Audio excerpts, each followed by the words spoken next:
పట్టణంలోని దాదాపు కాంగ్రెస్ పాలనలో 2 సంవత్సరాలు దాటిపోయి 3వ సంవత్సరాలు నడుస్తున్న సందర్భంగా రేవంత్ రెడ్డి గారు సిరిసిల్ల పద్మచారులకు దాదాపు బీఆర్ఎస్ గవర్నమెంటు 4 నెలలు 6 నెలలు పనిచ్చింది. మేము సంవత్సరం పొద్దు పనిస్తామని చెప్పి ఎలక్షన్లప్పుడు మాట్లాడడం జరిగింది. గతంలో బకాయిలు సుత మేము చెల్లించామని అంటారు. అసలు వాస్తవానికి సిరిసిల్ల పట్టణంలో ఈ రోజు వరకు 2.5 సంవత్సరాల కింద నడిపిన బట్టెక్ సుత ఇంకా కొంత పెండింగ్ ఉంది. ఇంకా 40-50 కోట్లు ఇప్పటి వరకు చెల్లించలేదు. అది వాస్తవం.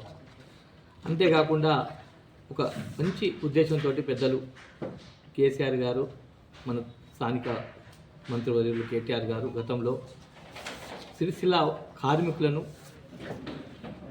ఓనర్లు చేద్దామని ఒక మంచి ఆలోచనతో ఒక లక్ష్యంతో దాదాపు 400 కోట్లతోటి ఇలా వర్కర్టం ఓనర్ షెడ్లు కట్టించి నిర్మాణం చేసుకోవడం జరిగింది.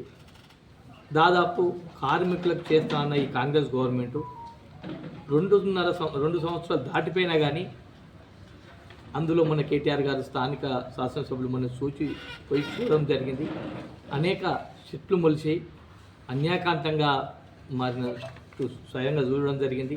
అవి దాన్ని ఇంకా కొన్ని గోదాములు చూత ఏర్పాటు చేసి వడ్ల గోదాములు పెట్టే పరిస్థితికి వచ్చింది. అంటే సిరిసిల్ల పద్మశాలీలను ఏ విధానంగా చూస్తుంది కాంగ్రెస్ గవర్నమెంట్ అని చెప్పి బాగా ఆలోచించి పెద్దలు కేటీఆర్ గారు ఖచ్చితంగా ఈ 1100 మందిని మనం ఓనర్లు చేయాలనే లక్ష్యంతోనూ ఏదైతే లక్ష్యం ఉందో అది ముందుకు తీసుకుపోయి ఖచ్చితంగా కార్మికుల కొరకు మనం ముందుండాలని చెప్పి మాకు ఆదేశించడం జరిగింది. అందులో భాగంగా దాదాపు ఒక 3-4 ఐటమ్ తీసుకుంటే ఖచ్చితంగా గతంలోని కార్మికులకు 10% యారను పండుగల సందర్భంగా ఎన్నో కోట్ల రూపాయలు ఇచ్చిన బీఆర్ఎస్ గవర్నమెంటు కనీసం 1 సంవత్సరంన్నర పని చేయకున్నా పర్వాలేదు, కనీసం ఇచ్చిన పనికి సబ్సిడీ 10% యారన్ సబ్సిడీది పండుగ సందర్భంగా ఇవ్వమని చెప్పి మేము డిమాండ్ చేసినా కానీ కనీసం పట్టించుకున్న పాపన లేదు ఈ కాంగ్రెస్ గవర్నమెంటు. కాబట్టి ఇప్పటికైనా ఒక సంక్రాంతి వరకు అని చెప్పి ఏ వ్యక్తికైనా టైం ఇవ్వాలని చెప్పి ఇవ్వడం జరిగింది. పెద్దలు స్థానిక శాసనసభ్యులు తారక రామారావు గారు ఖచ్చితంగా వర్కర్ టు ఓనర్ పథకం కింద అమలు చేయాలని ఒక లక్ష్యంతో మేము ఈరోజు ఖచ్చితంగా దానిపైన మేము దేనికైనా ఎక్కడికైనా సిద్ధమే అని చెప్పి మేము నిరాదీక్షకైనా సిద్ధమే, ధర్నాకైనా సిద్ధమే, 1000 మందితో చేయాలని ఒక లక్ష్యంతో మేము ముందుకు వస్తున్నాం. అందులో భాగంగానే సిరిసిల్ల పట్టణంలోని ప్రతి మన కార్మికునికి ఏ విధానంగా బీఆర్ఎస్ గవర్నమెంట్ ఏ విధానంగా ఉంది, ఇప్పుడు చేస్తున్నది కాంగ్రెస్ గవర్నమెంట్ ఏ విధానంగా ఉన్నది, గతంలో ఏం చేసినాం ఇప్పుడు ఏం చేస్తున్నామని చెప్పి ఒక కడపత్రాలు మేనిఫెస్టోలు కొట్టడం జరిగింది.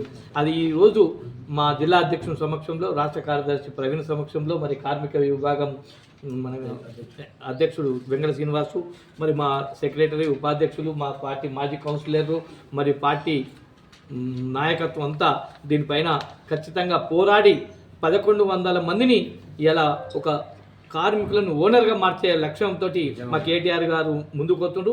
ఆ సభను ఖచ్చితంగా ఆ ధర్నాను ప్రతి ఒక్క కార్మికులు పాల్గొని ఖచ్చితంగా దానికి విజయవంతం చేసి ఆ పోరాటంతో 1100 మందిని ఇలా ఓనర్లు చేసుకునే మనం ముందుకోవాలని చెప్పి ఈ లక్ష్యంతో ఈరోజు ఈ ప్రెస్ మీట్ ద్వారా కార్మికులకు అందరికీ తెలియజేయడం జరుగుతుంది. ఖచ్చితంగా ధర్నా రోజు ప్రతి ఒక్క కార్మికులు పాల్గొని కేటీఆర్ చూత రావడం జరుగుతుంది. కాబట్టి మీరందరూ దీనిలో కార్మికులందరూ పాల్గొని విజయవంతం చేయాలని చెప్పి కోరుకుంటున్నాం.